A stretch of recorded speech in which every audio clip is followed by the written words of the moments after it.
Welcome to Raging Recaps. Sit back, relax, grab a drink as we tell you some of our stories. Hello everyone, and welcome to Raging Recaps, where we sit back, relax, have a couple of drinks, and we talk about the chaos of our previous session. This previous session was quite deadly for the party.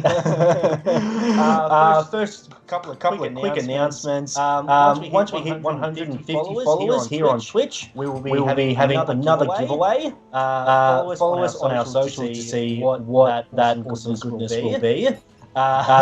This Thursday at 8-ish. That's our new time frame. Where we jump back into our Waterdeep Dragon Heist sessions. I'm looking forward to that mostly because I don't have to plan anything for it. I just show up as my character. And Jeremy, you want to talk a little bit about our wonderful charity that we support?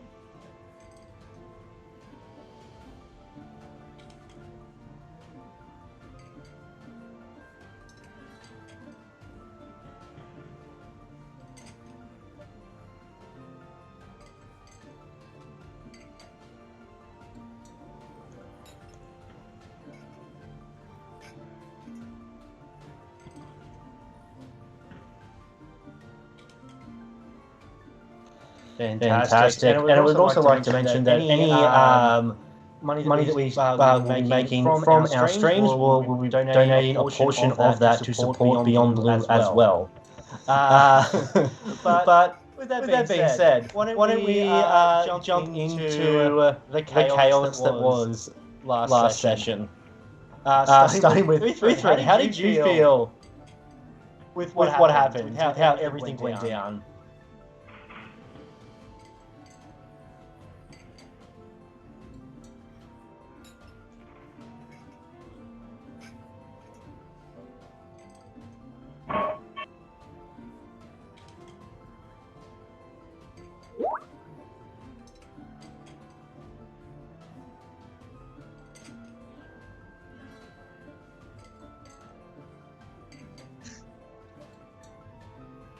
There we go.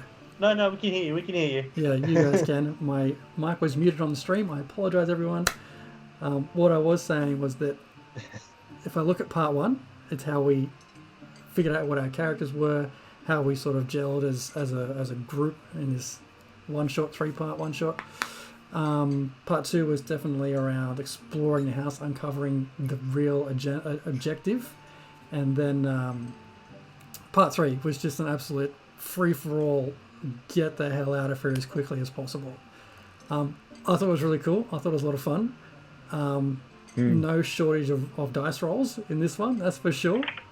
Although I say probably literally gutted, as my character did not make it out alive. Only in the afterlife did he make it out. Only in the afterlife to appear tonight on a talk show. Yeah. So yeah. What about yourself, Dave? I was not prepared. I was not prepared for as many death saving throws as we encountered. Yeah. I enjoyed it immensely. I thought that the challenge of getting through so many simple sort of tricks, getting through a door, shouldn't be a drama. How many doors do you have to go through? Well, there's a lot of doors, right? And a bit like you, I think it was a little bit sad. I mean, so I got to the balcony and died going through a door onto the balcony. I smelled that fresh air right after, clobbering the big bad. Made it to the balcony, smelled that fresh air as I passed on. Sad days. But yeah, go ahead. Well, I was just going to say, I thought it was just an interesting challenge. Really came down to, we could have had some better strategy. Oh, yeah. But there were some cool things that happened. I like the way that we kind of banded together in a number of different ways. It was cool. Yeah, I did find it the two of you who had conjoined backstory, both being soldiers. You fought through many battles, and you both ended up succumbing to the death house together. It would have been just a little bit poetic if you guys had been like together when you died. Do you know why we succumbed? Because we were not afraid. We weren't trying to run away. Well, we were. That's it. Fighters for life. Yeah. Well, Dave did get the killing blow on the creature that was chasing you guys from the basement. How did that feel? It felt really good, especially considering how close it happened to where I previously suffered at the hands of the broom. That was tough. But to face up to the fears, to take down the big bad, give me a clobber over the head with the longsword was fantastic. Yeah, that was. And I feel like we could have probably turned on him and given him a solid thump downstairs and not have had that added stress. I think there was a bit of a theme throughout the night of running, but we may not have needed to run as much as we did, I reckon. You see, I was a bit thrown by this big bad guy turning up at the end. What sort of creature was it then? It's called a shadow ghast, and it comes courtesy of Matt Mercer in the Explorer's Guide to Wildman. That guy. I was really thrown by it because, finishing part 2, we beat up a bunch of rubbish. Yeah, right? Yeah, compost heap. I didn't technically beat it up. I sat inside it for a while. You did. And You got birthed it. you. Yeah, it birthed Yeah, we got intimate. We played Kenny G, but a bass guitar in the background. I wasn't sure if I was really thinking there was going to be another big bad guy at the end. When this guy turned up, I thought, okay, we're going to stand here and fight, and everyone just fled. It's like, all right, we're doing this. But the one who fled the fastest and the furthest, we cannot rule out. Me, Marshbluff, just like, nah, I'm out of here. Go on. That was great. That was so funny. And it just sent the whole party into pandemonium. We're like, what? We're running? Go! I think she knew where it was going. That's for sure. Yeah. No, I didn't make any changes except for that engine, that thing popping up. Because I'm like, you guys, you took good care of the monster in the basement. And I'm like, well, what would be, I was trying to think, what would be the essence of the house? And I'm like, something big and nasty.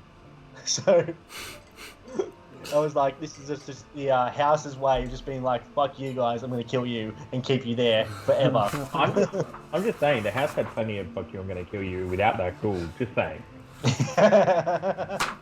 Where's my notes? I want to go back to something that I picked up, which I think was from Death House. Where was it? Are you going to ask Dan to sing? Is this the opera all over again? It is not the opera. He can chant though.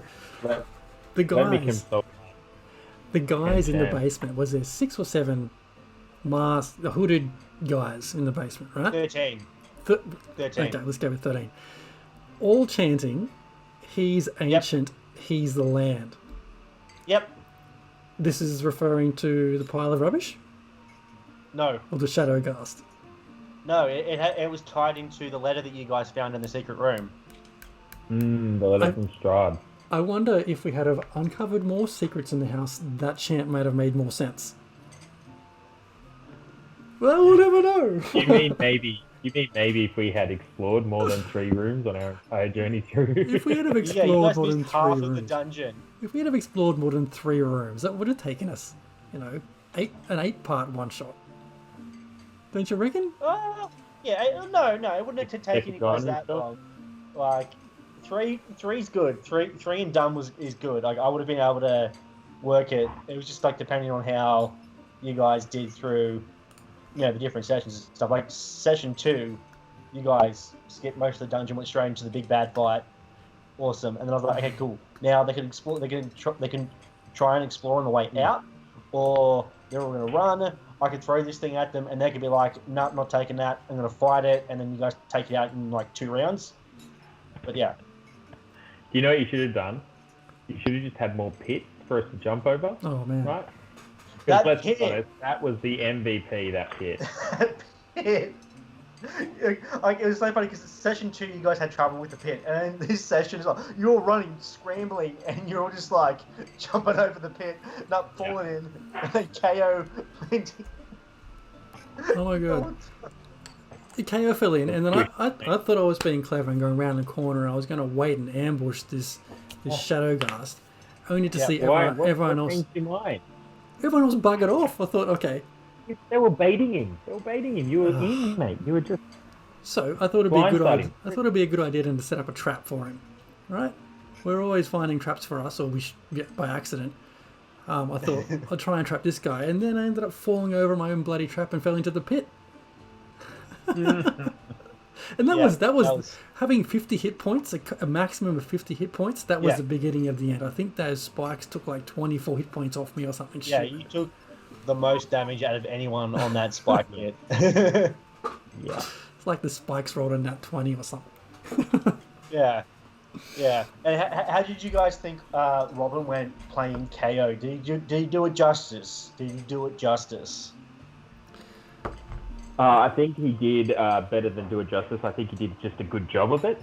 Because let's be honest, the original KO, it was fantastic and horrible to endure at the same time. Absolutely loved it, and couldn't wait for it to finish.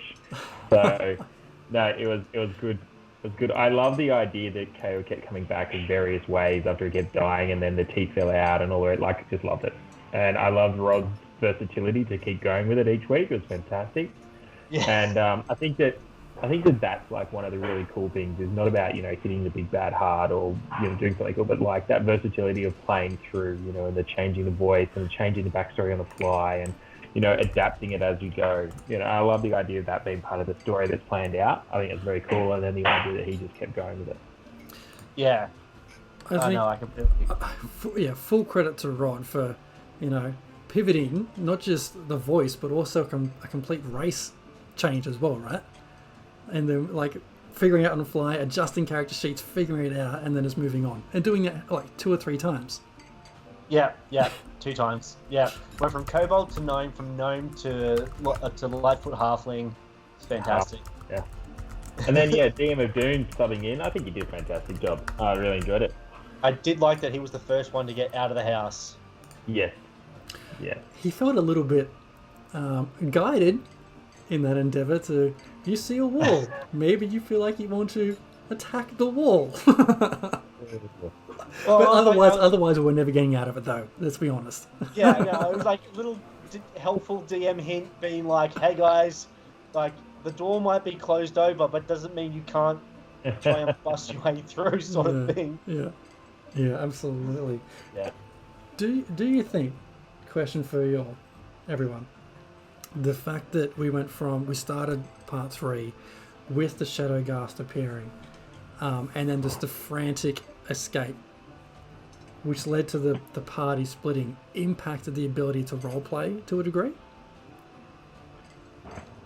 I think so, but a little bit, but at the same time, you guys have only been together for like a short amount of time as well, so it kind of makes sense that you all went your various separate ways, trying to do your own thing and stuff, rather than trying to help every single other person.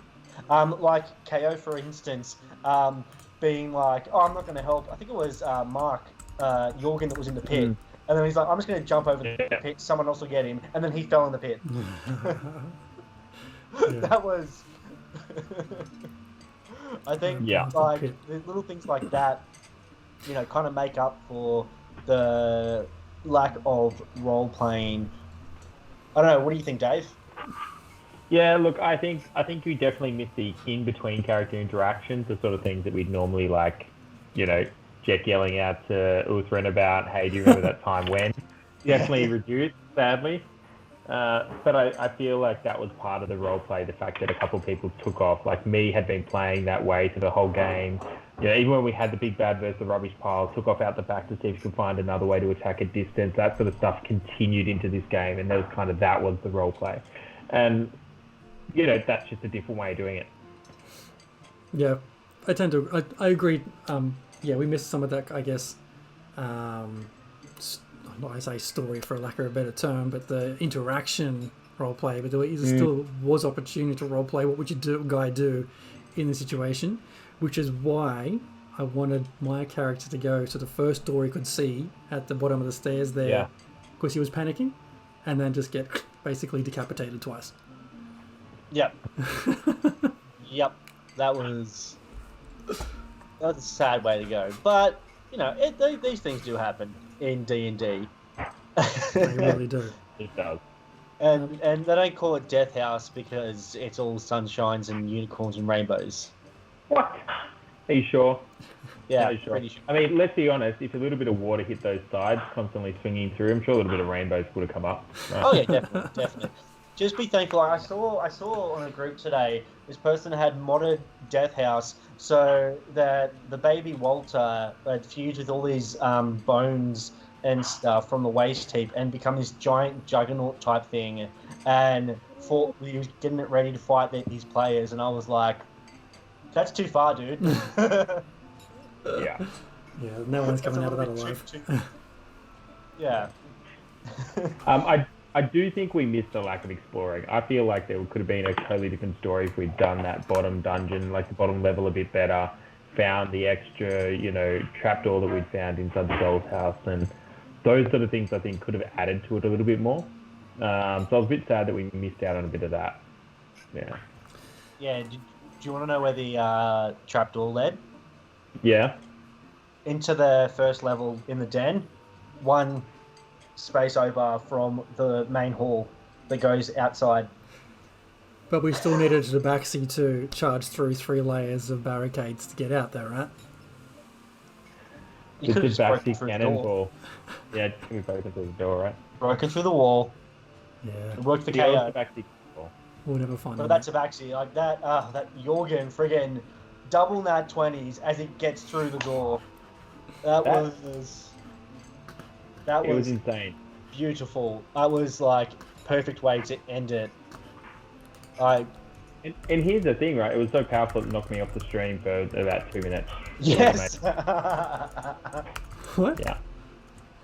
Just your system broke. Dave dropped off the stream for 2 minutes after that happened with the double nat 20s. If you watch the replay, you'll see that we line up. He gets through the first fight, the second fight, and then I'm out. And when I log back in, everyone's cheering, and he's on the outside, and it was very clutch. It was pretty good. It was very good. I think that was. I want to say there was an easy way out, like open the door and walk out, but I just don't think there was. I don't think there was any obvious way out of that thing. What about the doors though? Like every doorway was trying to kill you. Yep. Yeah. I think every doorway did kill me. I think yes. That's how, because when I reread the book, like getting ready to prep for this, I was like, okay, so if they don't sacrifice something, this is what happens. And then I'm like, and every door, I'm like, hang on a second, every door? No, every door. Okay, how many doors are in it? Oh my god, these guys are gonna die. They're not gonna make it. And this is supposed to be a module for a level 1 intro to Curse of Strahd, right? Yeah. Well, it's an optional intro to Curse of Strahd. So it's like, level 1 for the entire house. Then once you go down the stairs, you go to level 2, and then once you escape, that's when you get to level 3. And I'm like, there's no way. Well, there are ways that you can do it. Like, I've read so many different ways of parties, the way they get out of the house and stuff. Like, using the balcony is a very common one. A lot of people go, oh, we'll use the balcony because everyone has rope. Yeah. Limited number of doors. All the other way is up through the trapdoor, break through the walls, and get out of the house that way. Yeah. Just brute force, sounds like. Brute force, pretty much, is how to get out of the house. Just like freaking double nat 20s. Like, it's the only way. I remember now, one thing I wanted to do when the first swinging door thing almost killed me is I was going to I think I've got a crowbar in my equipment, just jam it in the swinging blade, but I'm not sure that would have worked. If you ever run Death House, you'll find out. I'm not giving that away. That's trade secrets. No meta pigeons, thanks. No meta pigeons. No meta pigeons. What is okay? Probably okay. Let me know if this is meta pigeoning. When I died the first time, and I think who else was it? Someone else died as well. Yeah, no, when KO died. The fact that we came back, and I came back with a squillion HP, was that part of the module, or was that you improving to keep us together?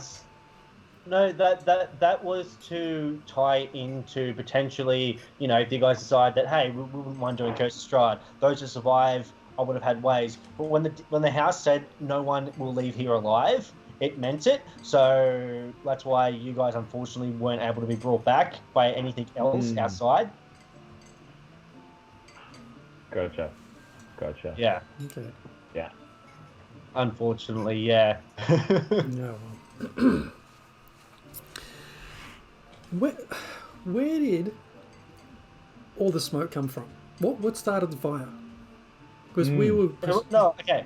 So that was literally just part of the atmosphere once certain conditions are met within the house, namely when the compost monster is destroyed, it triggers everything going on upstairs. That's why I kind of played it in like you feel the ground rumble beneath your feet sort of thing. That was like everything activating in the house. And it was literally every place, every fireplace, every stove, everywhere that there is fire now has smoke billowing out of it. And it just gets worse and worse. So it's like, That's why, because me went up there quite a lot faster than I was expecting everyone else to get up there. And I'm like, well, the smoke wouldn't have had time to build up quite to the intensity. So when she did her first roll, it wasn't as bad. But then as it got progressively worse. So did every level have a different DC for that smoke?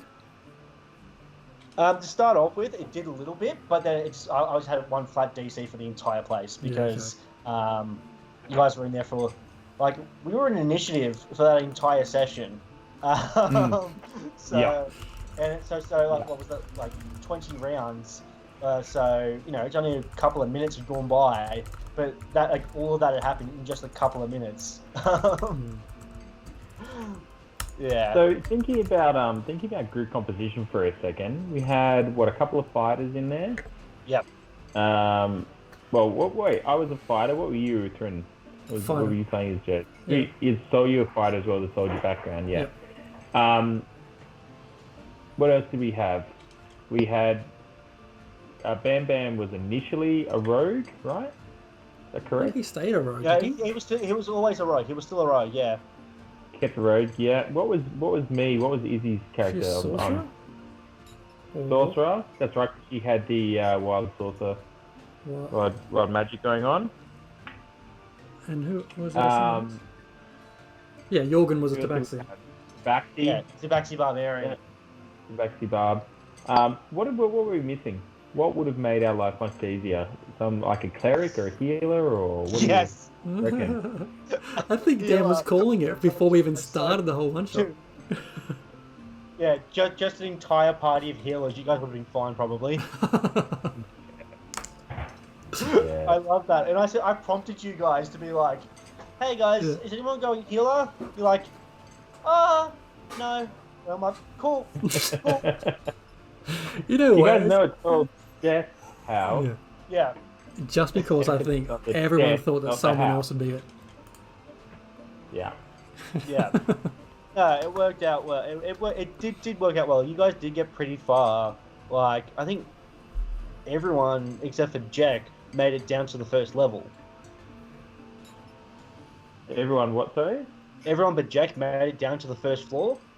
Yeah, I got caught in the balcony there. Yeah. After being paralyzed and beat up and death saves and everything. Took a fair whack. Mind you, I never fleed, and the character, Jack was playing as the soldier background, always like high ranking, always going back for everyone. So I kind of kept putting myself in the line a little bit, which I feel like definitely added to the fact that I didn't make it out. Yeah. Yeah. But that was nice though, because you saw you went back for Jorgen, and Jorgen went back for you, and Uhtred was trying to cover you guys, and which worked out really well. You guys working as a team. Carried on the shoulder for a while. Yeah. Yeah, the fighters and the barbarian hang around and try and cooperate, and the rogue and the sorcerer just like, go on, see you later. Yeah, no, just nope out of there straight Just away. nope. Here's the thing, right? Though that's what the character would do. Like, it's not a personal thing. It's you're playing a character who's likely to bolt, and then your character bolts. That's exactly what it's meant to do, right? Yeah. Well, you've got the warrior background. You've got the idea you're never leaving anyone behind, and then there's someone on the ground, and you're like, I'm out of here. You're missing the point. Exactly. Yeah. No, it was like because Izzy's character, me, she was 17 years old. She was a kid. She's a teenager. Is dealing with dead babies and ghosts and fucking compost heaps and stuff, and being possessed by a dead ghost baby. The possessions. All of the above. What did that guys give you again? Give you advantage on something? We got enough inspiration out of that. Inspiration. And then you guys ended up getting inspiration after you put the bones to rest. Yeah. You know what was actually really cool thinking about this inspiration was the amount of requests that we processed, reward requests we processed through the chat channel. That was awesome. Just watching the chat, being involved, the results that came through, the inspiration that came through. I thought that was really cool. Yeah, you guys got a lot of rerolls. Yeah, a lot of rerolls. And Dan's for a lot of points. A lot of points. It was an interesting way for things to change the game though, right? And I thought it was interesting that it's a shit roll. I'll get a re-roll and I'll use that. Oh, it's a worse roll. Great. Right? Yes. I have to take it. That's always really fun. I love that. I saw a fun build the other day. It was a halfling, Lightfoot halfling, so you get the luck. You're lucky, so you get to reroll nat ones. And then you take the lucky feat, which is 3 rerolls a day. And then you go divination wizard. So you roll 2 dice, 2 d20s at the beginning of the day, and you can choose those to reroll anything over the course of the next day. So technically, then you have 5 different rerolls ready to go every single day. It's so broken. That guys that might have helped you guys. Having a healer. Just a reroll. I think the other reward thing we've introduced is the it's a trap, where what is it? Trap. On a next trap check, a player who does it gets disadvantage. Disadvantage on trap checks. Which, let's be honest, it should be automatic for us, considering that our tagline is, we rage, we roll, we rarely check the trap. Well, that's it. I figured that'll help others keep us accountable, keep us honest. Yeah, at least here you guys didn't have to check for the traps. You knew where all the traps were. It was the house that was the trap. We should just not have gone Every door in. Was the trap. Yeah. Every door, every room, everything was just nasty. Wasn't there? Hey, sorry, Dave. Go ahead. Sorry, don't interrupt me. The room upstairs with the things under sheets. Did we miss something in that room? Remind me what happened, because I feel like we pulled a bunch of things off the sheets off things, and it turned out to be not much. Yeah, no, there was furniture in there, and in the chest that you uncovered, there was the skeleton. There was that Izzy found out was could figure out with her medicine check that she did, that it was the nursemaid. It was the female, and she was full of stab wounds and everything like that. So, and she was also wearing some of the bits of the rotted cloth and stuff that was around her matched what the ghost you guys had fought previously was wearing. Yeah. Yeah, that's right. Right. So I'm just remembering that room randomly for a second there. But there was no other goodies in there. There was just clues to the story. All those things hidden under sheets and just a futile endeavor. It's red herrings, just to make you guys doubt yourselves and stuff. And then you get, well, there's nothing dangerous in here, and that's when something dangerous happens and nobody expects it. Or if you do too much dangerous things, and then everyone is super paranoid and does things like check every cloth. A nice. The name of the house was Death House. We had a level of paranoia going in. Yeah. So, yeah. I think that we were hoping there was something under there as an obvious, like, lift it off and there's something attacks you, like, aha, attack them all. Yeah. No, don't want to do too many jump scares. It can get a bit boring sometimes. Wasn't there, when we first entered the house, I think, in part 1, a massive sword over a fireplace? What happened to that? Yeah, I've got that in Jack's bag on the balcony as a massive sword with the emblem in it. The like crest of the house. Yeah, the windmill crest. Did it have any use in the story? Did you use it at all, Dave? No? It didn't have like a +5 to health restoration if you stab yourself or something? I mean, it might have. I didn't use it though. Who ended up with the deed? Did we find a deed? Good question. You did find a deed. KO maybe. KO maybe. Actually, that makes a lot of sense if the rogue has it. Yeah, I think the rogue went straight in and searched for stuff. We'll have to rewatch. We rewatched the video. If somebody wanted to go back, Dan, and rewatch that video, where would they find that video? Oh, over on our YouTube channel. What? Raging Rolls. Raging Space Rolls. YouTube. Our symbol is the same one we have here on Twitch. You can't miss it. I share it all the time on our Facebook page. And I've just added the link to our chat. Yes, head over there if you haven't seen Death House. All 3 parts are now over on our YouTube channel in a handy dandy little playlist that I made. It's literally titled Death House. You can't miss it on our channel. The hint's in the title. Look out for it. Yeah. Oh, man. So, with Death House done, what's next for us? What do you think? A couple of one-shots? A couple of 50 million shots? Dodecahedron shot. Dodecahedron shot. Look, I can see there's definitely some more battle arenas in future, but also a couple of 3-shot, 1-shot, 4-shots. Yeah. We're back into Waterdeep on Thursday, aren't we? That's going to be awesome. We are back into Waterdeep, yes. We are in Waterdeep. We're down in the sewers currently, tracking a secret way to get into the Xanathar Guild. Yeah. That's right. We're trying to sneak in. Oh, thanks, yes, Izzy. Because we were trying to sneak half of the party, and that wasn't going to work. So we're doing the other sneaky way. Yes, that's going to be awesome. It's going to be chaotic, and I can't wait to stay alive. We're level 4 still, aren't we?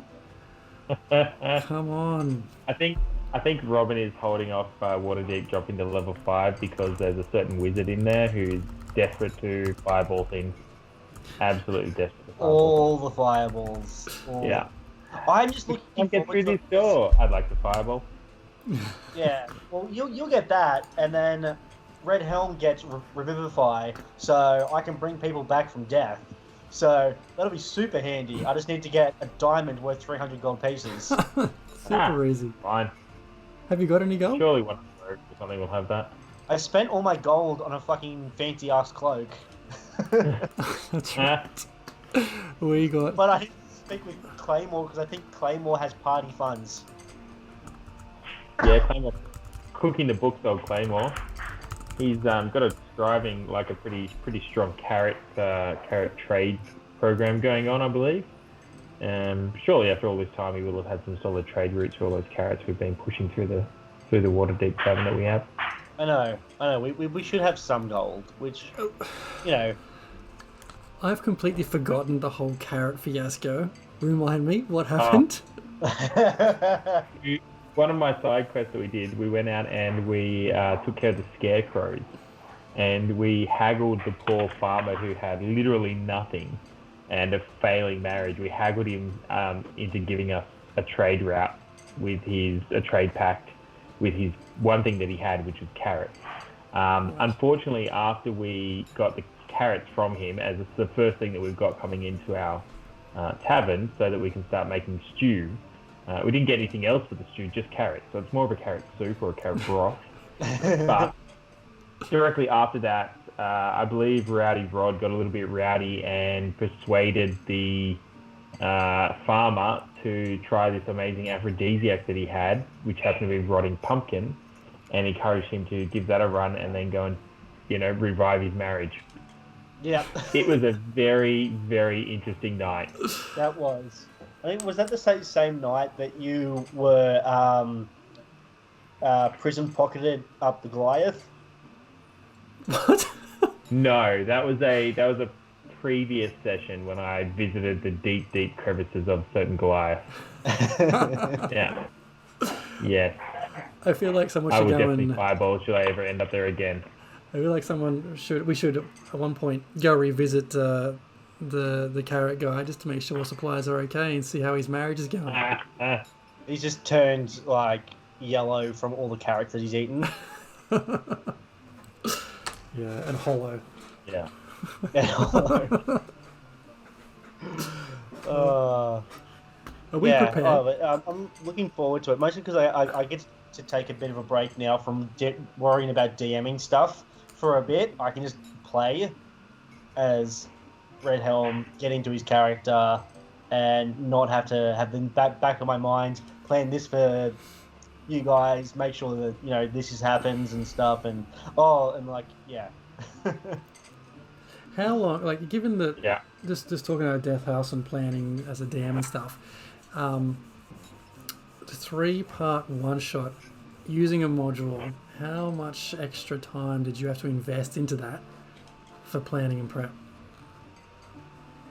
Yeah, so I have like a couple of notebooks, and I've spread across them, I've got ideas, and then I've got, Raging Rolls stuff, and I've got my home game stuff, and I kind of transfer between them all. But I'd say, I probably put a couple of, a number of hours into it over the course of, in between sessions, just making sure that things are written out well, that I don't, try and memorize stuff, so I'm not reading off the book for the entire thing. Even then, I still do end up reading off the book to make sure that I'm not reading the wrong thing at the wrong time or reading too much.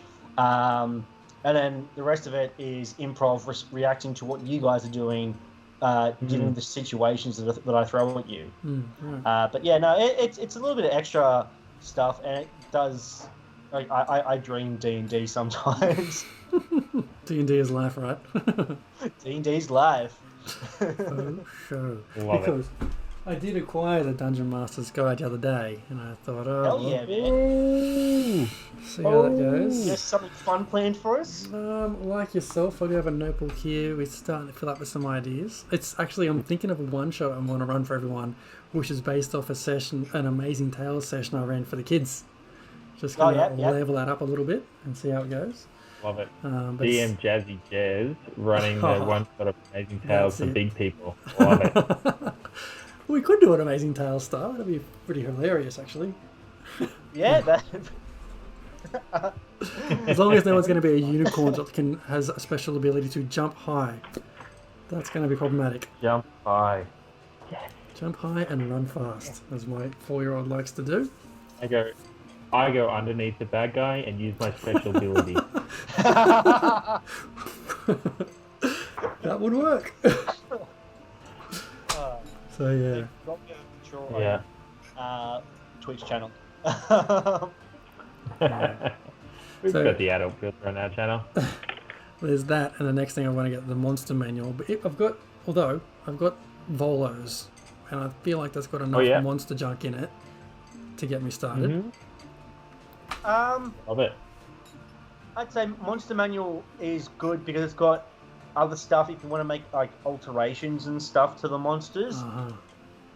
So it's got little tiny little things, and it helps with the size chart and stuff like that. So you understand the sizing of creatures within your map and stuff, because it's an optional rule to use minis, but I can't imagine playing D&D without minis. We do. Yeah. That'd be there is some good stuff in there, and there are some nasty things just in the monster manual that you can throw at people.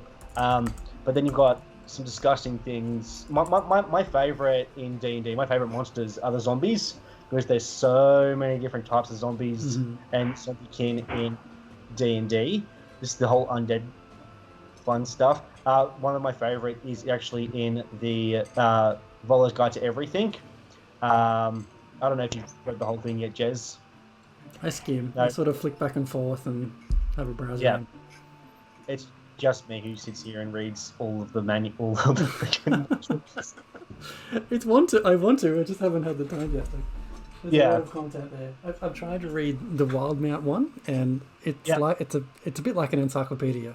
Like I feel like it's more of a It is, reference yeah. thing than something you could just browse through. I literally only just got to the race stuff in Wildmount, which is really good. But the first part where it's like detailing all the things across the continent of Wenandir, I was like, that's too much. I'm not going to remember any of this, but I'll see if I can get through it all. And then some of the things gave me ideas, like the one-shot thing that I did for RR&D. I was like there was the idea was like you're in a tavern, and there are bandits around, sort of thing, and they're after a noble. And I was like, cool. Well, that seems like a little bit too open-ended for a 2-hour one shot. But if I bring the bandits over, how am I going to play them? And then I'm like, what would be a good bandit leader? And I was like, Proto Count Gushula. Big goose. What Big race goose. was the goose Hey, again? you were just Aarakocra. Aarakocra, that's right. Aarakocra. Sorry, Dave, go ahead. I was just going to say, you mentioned it was a bit like an encyclopedia, right? I just had this vision of somebody going door to door knocking like they used to sell encyclopedias door to door, just like opening up a calendar with like Player's Handbook and all the other books. Just, hey, it'd be interesting, You should try it, mate. Might make $10. Why not? Yeah. Why not?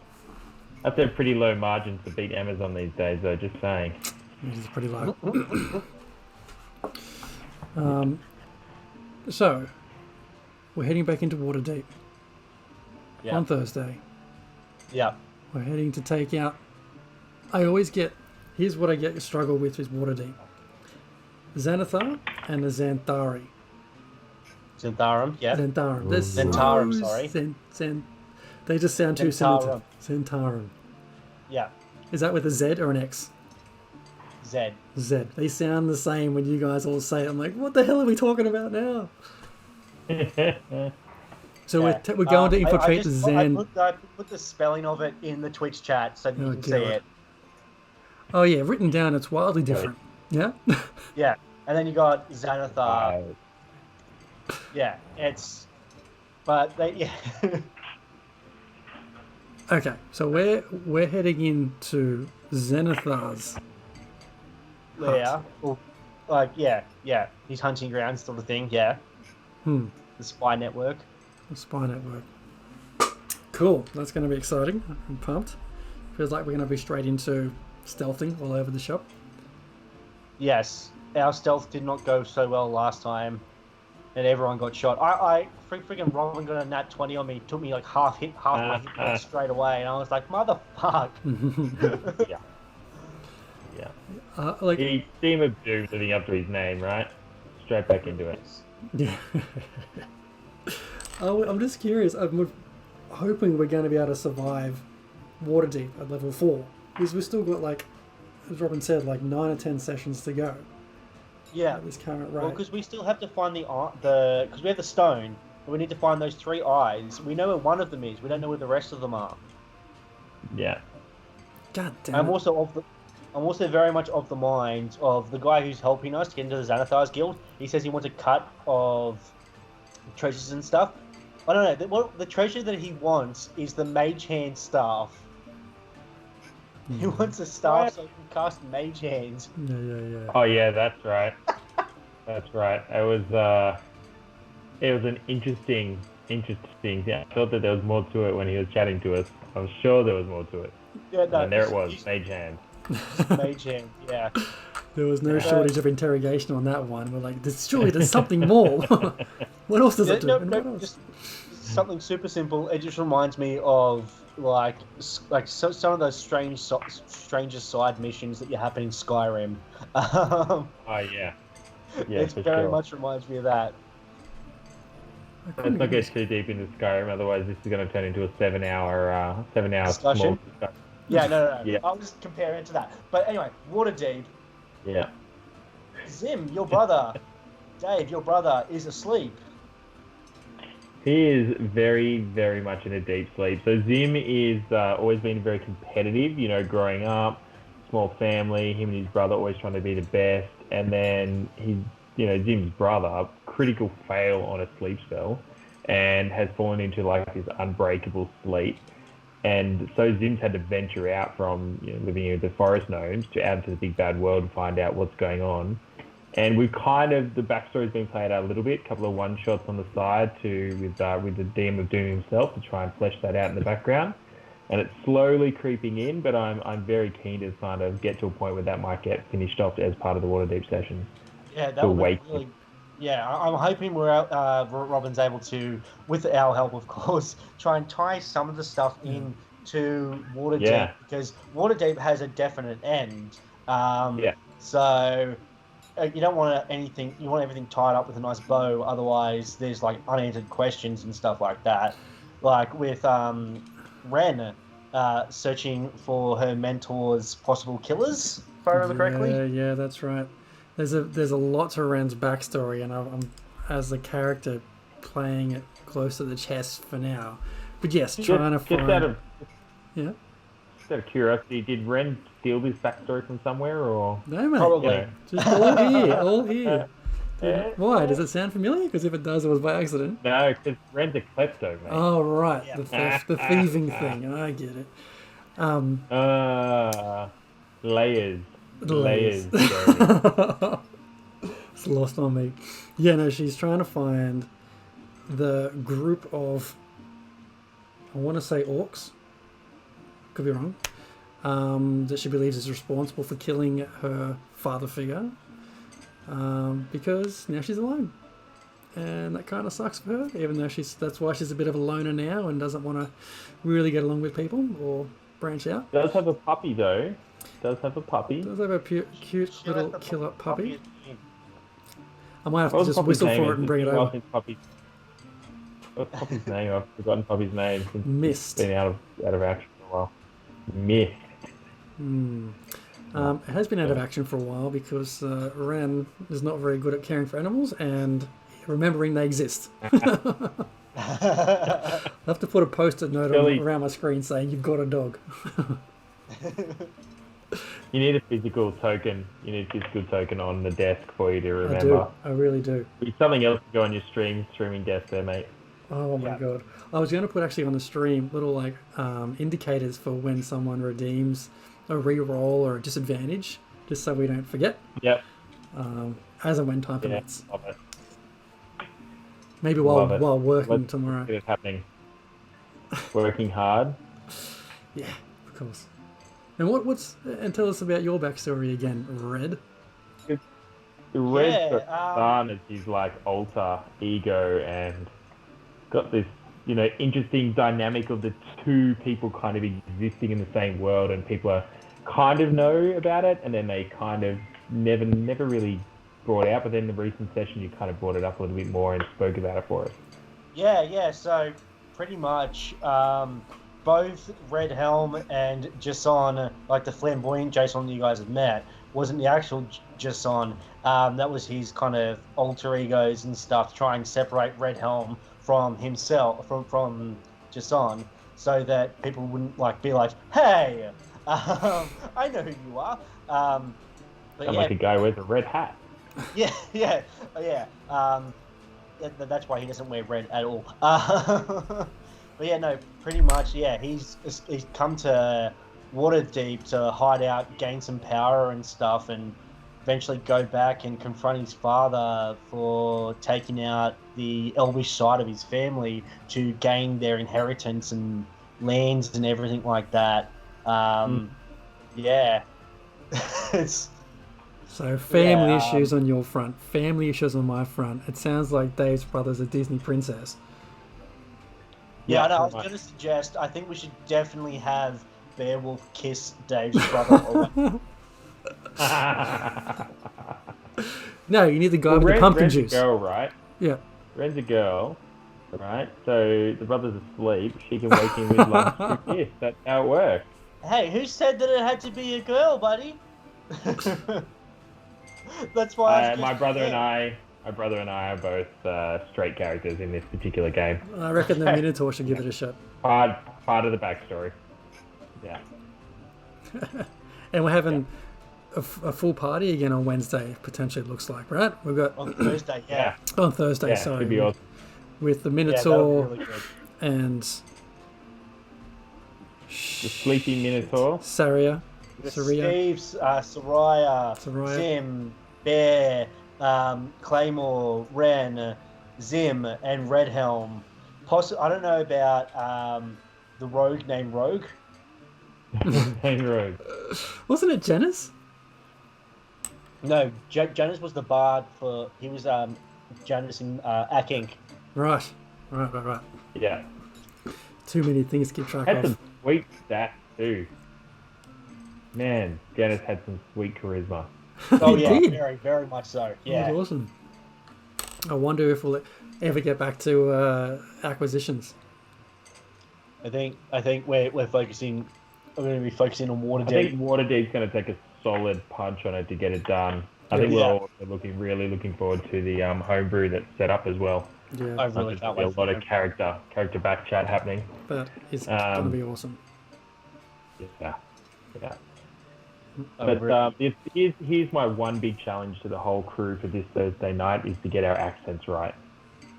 One of the things I noticed that we're all kind of working out our Waterdeep accents. I reckon last time we were wandering a little. I reckon this time we'll just nail it. All right, give us Zim. I just literally speak like this. There he Like, I is. just pretend that I'm Batman for the entire session, and then about an hour and a half in, my throat gives out and I lose it. But Red sounds a bit like Snake. Yeah, he's a little bit deeper. He's a little bit deeper when he speaks. Where Snake's a bit more like this. When he speaks, he's a bit higher pitched, a little bit more snake-like. That's brutal. And what's your voice again, Dave? Let's hear it. You give anyone else shit? This is the issue. This is why I know that it's a big challenge because Zim had about 7 different voices last time we played Waterdeep. There's a annoyed librarian, right?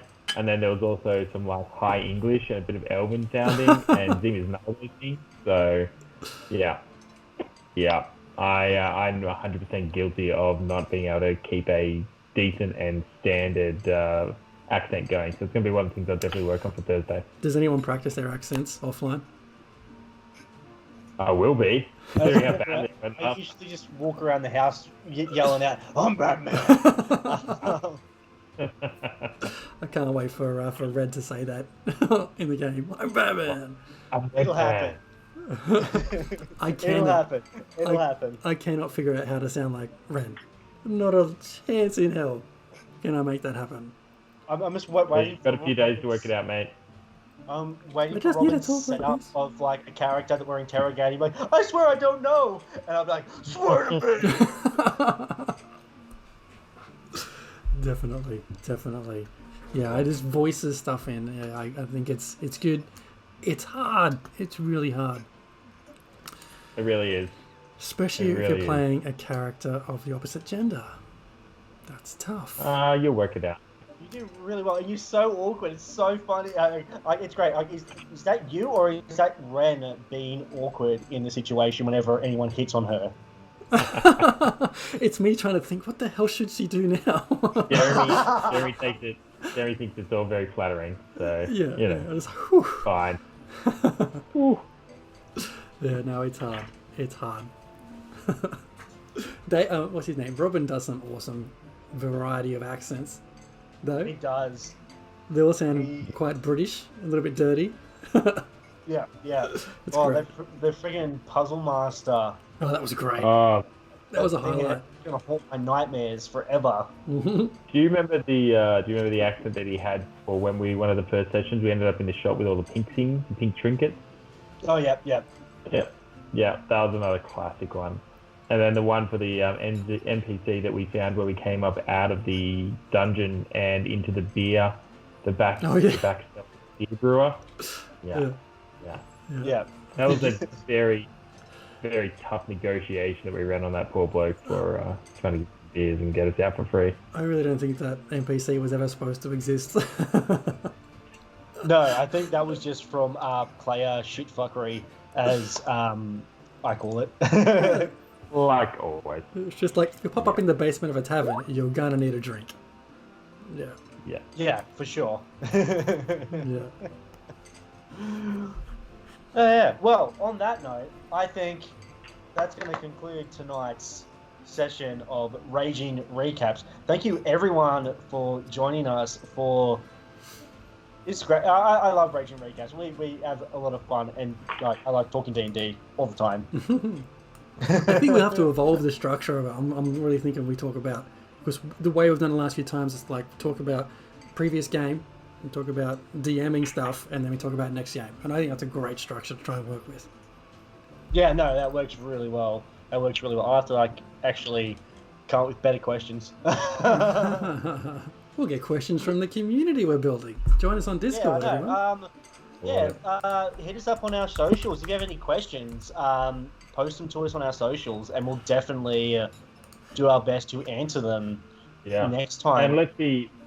When we talk about the community, like the Discord is real. There's a group getting together that started playing on there now at the moment, and we're starting to build out a great little community that's starting to get involved on the Discord. So do follow that and do check it out.